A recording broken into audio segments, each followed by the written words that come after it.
नमस्कार विद्यार्थी मित्रांनो, नोट्स इन मराठी या आपल्या शैक्षणिक यूट्यूब चॅनलवर तुमचं मनापासून स्वागत आहे. आज आपण प्राचीन भारताच्या इतिहासातील काही पानं उलगडणार आहोत. आणि त्यातली एक जबरदस्त गोष्ट समजून घेणार आहोत, ती म्हणजे ही छोटी छोटी राज्ये बलाढ्य साम्राज्यात कशी बदलली. बरोबर. हा प्रवास खूपच रंजक आहे.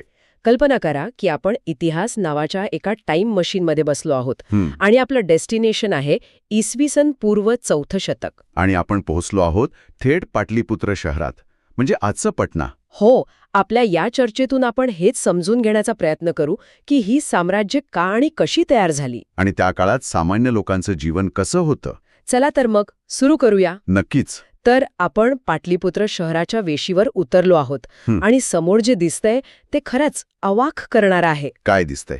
एक भव्य लाकडी तटबंदी, त्यावर नजर ठेवण्यासाठी उंच मनोरे. हो, ग्रीक राजदूत मेगस्थीनिसने तर लिहून ठेवलंय की या तटबंदीला 570 बुरुज होते. 570 आणि 64 प्रवेशद्वारं.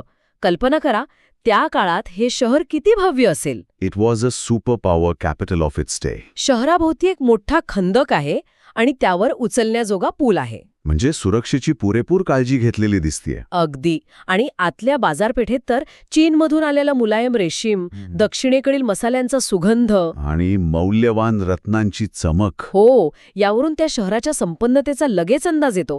हे फक्त एक मोठं शहर नाहीये, त्याहून खूप मोठं काहीतरी आहे. अगदी बरोबर. आणि इथे साम्राज्य या शब्दाचा खरा अर्थ स्पष्ट होतो. काय अर्थ आहे त्याचा? एम्पायर हा शब्द आलाय लॅटिन इम्पेरियम, हो, ज्याचा अर्थ होतो सर्वोच्च शक्ती किंवा कमांड. सोप्या भाषेत सांगायचं तर साम्राज्य म्हणजे अनेक लहान राज्ये, विविध संस्कृती आणि प्रदेशांचा एक मोठा समूह, ज्यावर एकच शक्तिशाली शासक राज्य करतो. बरोबर. आपल्या प्राचीन संस्कृत ग्रंथांमध्येही अशा सम्राटासाठी खास शब्द आहेत, नाही का? हो, आहेत ना. सम्राज म्हणजे सर्वांचा स्वामी. किंवा अधिराज, राजाधिराज म्हणजे राजांचा राजा. नावांवरूनच त्यांच्या सामर्थ्याची कल्पना येते. हो. आणि या साम्राज्यात जी लहान राज्य सामील होत त्यांना मांडलिक म्हटलं जायचं. मांडलिक म्हणजे ट्रिब्युटरी स्टेट्स. अगदी. हे मांडलिक राजे सम्राटाला आपली निष्ठा दाखवण्यासाठी कर किंवा भेटवस्तू देत. जसं की सोनं, धान्य किंवा हत्ती. हो. आणि या बदल्यात सम्राट त्यांना आपापले प्रदेश सांभाळण्याची एक प्रकारे स्वायत्तता देत असे. पण एक प्रश्न मनात येतोच, एखाद्या राजाला आपलं राज्य वाढवून सम्राट बनायची इच्छा का व्हावी? हा खूप महत्वाचा मुद्दा आहे. म्हणजे ही फक्त वैयक्तिक महत्वाकांक्षा होती की त्यामागे काही राजकीय दबाव पण होता? दोन्ही गोष्टी होत्या. पहिला म्हणजे राजाची वैयक्तिक महत्वाकांक्षा, इतिहासात आपलं नाव कोरलं जावं ही इच्छा. अच्छा. आणि दुसरं अधिक महत्वाचं कारण म्हणजे संसाधनांवर नियंत्रण. म्हणजे जितका मोठा प्रदेश तितके जास्त कर. बरोबर. तितकी जास्त शेतजमीन, तितक्या जास्त खाणी. यातून काय होतं तर आर्थिक आणि लष्करी ताकद प्रचंड वाढते. आणि तिसरं कारण म्हणजे सुरक्षा. हो. सतत लहान सहान राज्यांच्या आक्रमणांना तोंड मिळण्यापेक्षा एक मोठं सुरक्षित साम्राज्य स्थापन करणं जास्त फायद्याचं होतं. म्हणजे ही केवळ इच्छा नव्हती, तर एक प्रकारची राजकीय गरज होती. अगदी. मग हे साम्राज्य चालवणं म्हणजे एक प्रचंड मोठं आणि गुंतागुंतीचं काम असणार. नक्कीच. एखाद्या मोठ्या कंपनीच्या सीईओ पेक्षाही जास्त जबाबदाऱ्या. काय काय करावं लागायचं? एकतर मोठी आणि सुसज्ज सेना सतत तयार ठेवावी लागे. बरोबर. मग कर गोळा करणे, कायदा सुव्यवस्था राखण्यासाठी एक मोठी प्रशासकीय यंत्रणा म्हणजे आजच्या भाषेतली ब्युरोक्रेसी उभी करावी लागे. अच्छा. स्वतःची नाणी, वजने आणि मापे तयार करावी लागत, जेणेकरून व्यापारात सुसूत्रता येईल. आणि संसाधनांवर नियंत्रण म्हणजे खाणी, जंगले यांसारख्या गोष्टी. हो. आणि सर्वात महत्वाचं म्हणजे व्यापार आणि प्रशासनासाठी रस्ते आणि जलमार्ग यांसारख्या पायाभूत सुविधा निर्माण कराव्या लागत. इतकी मोठी सेना आणि एवढा मोठा प्रशासकीय डोलारा सांभाळायला पैसा तर प्रचंड लागत असणार. हो ना. हा पैसा कुठून येत होता? इथेच व्यापाराची भूमिका अत्यंत महत्वाची ठरते. व्यापार हा साम्राज्याचा रक्तप्रवाह होता. म्हणजे जे आपण पाटलीपुत्राच्या बाजारात रेशीम आणि मसाले बघितले, बरोबर, ते सगळं कापड, मसाले, रत्न, कृषी उत्पादनं यांचा व्यापार फक्त भारतच नाही तर जमिनीच्या आणि समुद्राच्या मार्गाने दूरवरच्या देशांपर्यंत पोचला होता. आणि जेवढा व्यापार जास्त तेवढाच कर जास्त. आणि तेवढाच खजिना भरलेला. पण यातून फक्त पैसाच नाही तर नवीन कल्पना, तंत्रज्ञान आणि संस्कृतीची देवाणघेवाणी व्हायची. आणि याच व्यापारामध्ये एक खूप रंजक संकल्पना होती, श्रेणी. हो, गिल्ड्स. श्रेणी ही त्या काळातील एक विलक्षण सामाजिक रचना होती. म्हणजे नक्की काय होतं हे? व्यापारी, कारागीर किंवा सावकारांचीही एक शक्तिशाली संघटना होती. हे लोक आपापसात स्पर्धा करण्याऐवजी एकत्र येऊन काम करत. अच्छा, म्हणजे एक प्रकारे आजच्या ट्रेड असोसिएशन सारखे? हो, तसंच कैसं. उदाहरणार्थ, कापड व्यापाऱ्यांची श्रेणी मालाची किंमत, गुणवत्ता आणि विक्रीचे नियम स्वतः ठरवत असे. आणि राजा त्यात हस्तक्षेप करायचा नाही? सहसा नाही. या श्रेणींना स्वतःचे नियम बनवण्याचा आणि न्यायनिवाडा करण्याचाही अधिकार होता. यावरून त्या काळातील समाजाची स्वसंघटन क्षमता किती जबरदस्त होती हे दिसतं. ही साम्राज्याची कल्पना तर आकर्षक आहे, पण ती शून्यातून तयार झाली नसेल? नाही, अर्थातच नाही. म्हणजे मगध इतकं मोठं साम्राज्य बनण्याआधी परिस्थिती काय होती? त्या काळात भारतात 16 मोठी राज्य होती, ज्यांना महाजनपद म्हटले जात असे. 16 महाजनपदं, आणि त्यांच्यात सतत संघर्ष सुरू असायचा? हो, आणि ह्याच 16 महाजनपदांपैकी मगध हे राज्य हळूहळू सर्वात शक्तिशाली बनलं आणि तिथेच भारताच्या पहिल्या साम्राज्याचा पाया घातला गेला. मगधच का? अशी काय विशेष गोष्ट होती मगधमध्ये? त्याची अनेक कारणं आहेत. पहिलं म्हणजे त्याचं भौगोलिक स्थान. मगध गंगेच्या अत्यंत सुपीक मैदानी प्रदेशात होतं. म्हणजे शेती उत्तम. हो, वर्षातून 2-3 पिकं सहज निघायची. दुसरं म्हणजे नैसर्गिक संसाधने. म्हणजे तिथे लाकडासाठी घनदाट जंगले होती. आणि सर्वात महत्त्वाचं म्हणजे सैन्यासाठी लागणारे हत्ती. अच्छा, हत्ती. त्या काळात हत्ती म्हणजे आजच्या रणगाड्यांसारखे होते नाही का? अगदी. आणि जवळच्या डोंगराळ भागातून लोह खनिज मिळायचं. आणि या लोखंडामुळे तंत्रज्ञानात मोठी क्रांती झाली. बरोबर. लोखंडी नांगरामुळे शेतीचं उत्पादन अनेक पटींनी वाढलं. आणि या वाढलेल्या उत्पादनामुळेच सैनिकांना आणि प्रशासकांना पोचणं शक्य झालं. अगदी बरोबर मुद्दा मांडला. It wasn't just about better ploughs, it was about feeding an army. आणि लोखंडी शस्त्रास्त्रांमुळे मगधचं सैन्य अधिक शक्तिशाली झालं. शिवाय गंगा आणि सोन नद्यांमुळे वाहतुकीची आणि व्यापाराची उत्तम सोय होती. या सर्व गोष्टींनी मगधला इतरांपेक्षा खूप पुढे नेलं. याच मगधवर नंद घराण्याची सत्ता होती. आणि त्यांचा शेवटचा राजा धनानंद, तो खूप श्रीमंत होता. पण प्रजेवर खूप अत्याचार करायचा.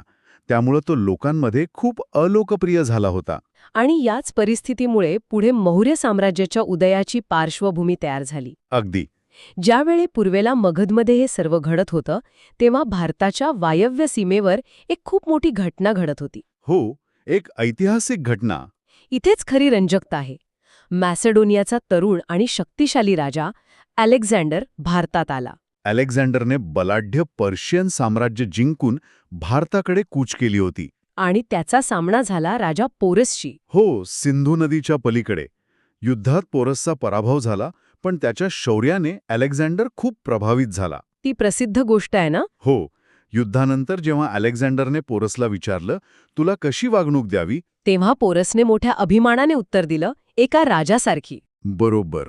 या उत्तराने प्रभावित होऊन अलेक्झांडरने पोरसला त्याचे राज्य तर परत केलंच, पण त्याला आपला मित्र बनवलं. पण अलेक्झांडरचे सैन्य इतक्या वर्षांच्या लढाईने थकले होते. हो, आणि त्यांनी मगधच्या प्रचंड सैन्याबद्दल ऐकलं होतं. त्यांनी पुढे जायला स्पष्ट नकार दिला. त्यामुळे त्याला अखेर परतावे लागले. इथे एक बौद्धिक भेटीची कथाही खूप प्रसिद्ध आहे. ती साधूंची गोष्ट ना? हो, जिम्नोसॉफिस्ट म्हणजे नग्न तत्वज्ञानी. अलेक्झांडरने त्यांना काही अवघड कोडी विचारली. काय प्रश्न होता तो? त्याने विचारलं, जीवन आणि मृत्यूमध्ये अधिक शक्तिशाली कोण? आणि काय उत्तर दिलं त्यांनी? एका साधूने शांतपणे उत्तर दिलं, जीवन, कारण ते दुःख सहन करते आणि टिकून राहते, मृत्यू नाही. What a contrast! एका बाजूला जग जिंकण्याची भौतिक महत्वाकांक्षा आणि दुसऱ्या बाजूला जीवनाचा अर्थ शोधणारे तत्वज्ञ. बरोबर. ही घटना 2 महान संस्कृतींच्या भेटीचं प्रतीक मानली जाते. अलेक्झांडरच्या परत जाण्यानंतर वायव्य भारतात एक राजकीय पोकळी निर्माण झाली. आणि पुणवे हा मगधमध्ये धनानंदामुळे असंतोष होताच. याच संधीचा फायदा घेऊन चंद्रगुप्त मौर्याने नंद साम्राज्याचा पाडाव केला आणि मौर्य साम्राज्याची स्थापना केली. आणि या महान कामात त्याला मदत केली ती आचार्य चाणक्य यांनी.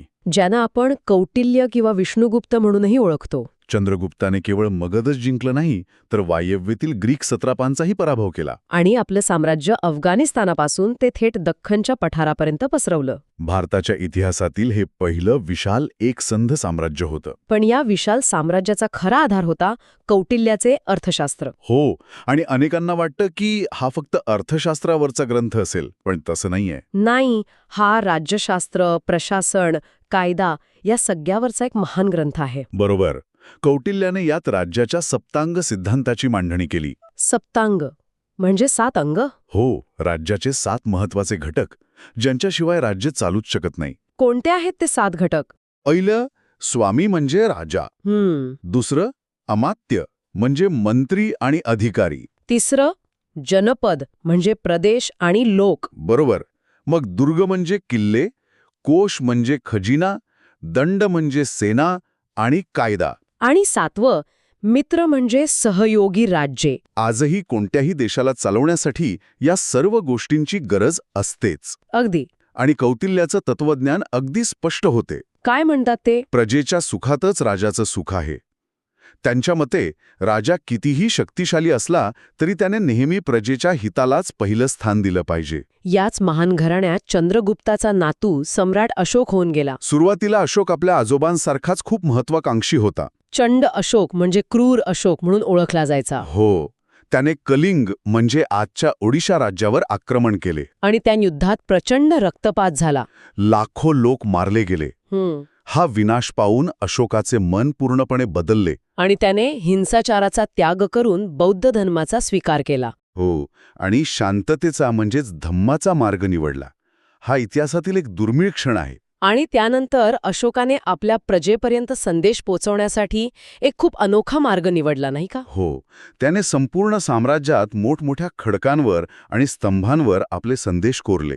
ज्यांना आपण शिलालेख म्हणतो. आणि तेही प्राकृत भाषेत. हो, सामान्य लोकांच्या भाषेत, जेणेकरून सर्वांना ते वाचता यावेत. या शिलालेखांमध्ये तो स्वतःला देवानप्रिय पियदसी म्हणवतो. ज्याचा अर्थ होतो देवांचा प्रिय, जो इतरांकडे दयेने पाहतो. त्यांनी फक्त माणसांसाठीच नाही तर प्राण्यांसाठी वैद्यकीय सुविधा पुरवल्याचा उल्लेख आहे. हो, आणि धर्मप्रसारासाठी धम्म महामात्र नावाच्या अधिकाऱ्यांची नेमणूक केली. इथे एक विचार करण्यासारखी गोष्ट आहे. अशोकाने आपल्या शिलालेखांमध्ये कलिंग युद्धातील त्या भयंकर विनाशाची कबुली का दिली असेल? तो ही गोष्ट सहज लपवू शकला असता. हो, आणि आपली एक चांगली प्रतिमा जपली असती. मग का दिली कबुली? हा खूप महत्वाचा प्रश्न आहे. आणि याचं उत्तर अशोकाच्या राजकीय दूरदृष्टीमध्ये आहे. म्हणजे कदाचित ती फक्त पश्चातापाची भावना नव्हती. It was also a brilliant political statement. अच्छा. चंद्रगुप्ताने लष्करी शक्तीने साम्राज्य जोडलं होतं, पण एवढ्या मोठ्या आणि विविधतेने नटलेल्या साम्राज्याला केवळ तलवारीच्या जोरावर एकत्र ठेवणं अशक्य आहे. हे अशोकाने ओळखलं होतं. हो, त्याला लष्करी शक्तीऐवजी एका सामायिक नैतिकतेची म्हणजे धम्माची गरज होती. कलिंग युद्धाची ही सार्वजनिक कबुली म्हणजे मी युद्धाचा मार्ग सोडला आहे, ही त्याच्या प्रजेला दिलेली एक प्रकारची ग्वाही होती. आणि शेजारी राष्ट्रांना सुद्धा. अगदी. ही कबुली त्या नवीन शासनाचा पाया होती. हे खरंच अविश्वसनीय आहे. एका मोठ्या विजयानंतर युद्धाचा असा पश्चाताप होणं, it's a powerful lesson in leadership. खरंय. तर आज आपण लहान राज्यांपासून ते मौर्य साम्राज्यापर्यंतचा एक मोठा प्रवास पाहिला. आणि लष्करी आणि आर्थिक सामर्थ्यावर एक विशाल साम्राज्य उभारलं. तर त्याच साम्राज्याचा वारसदार असलेल्या अशोकानं शांतता आणि नैतिक मूल्यांवर आधारित शासनाचा एक नवीन आदर्श जगासमोर ठेवला. आणि यातून एक प्रश्न निर्माण होतो की दीर्घकाळ टिकून राहण्यासाठी एखाद्या समाजाला कशाची जास्त गरज असते? लष्करी सामर्थ्याची, आर्थिक संपन्नतेची, की सर्वांनी एकत्र मांडलेल्या नैतिक मूल्यांची? यावर विचार करायला नक्कीच हवा.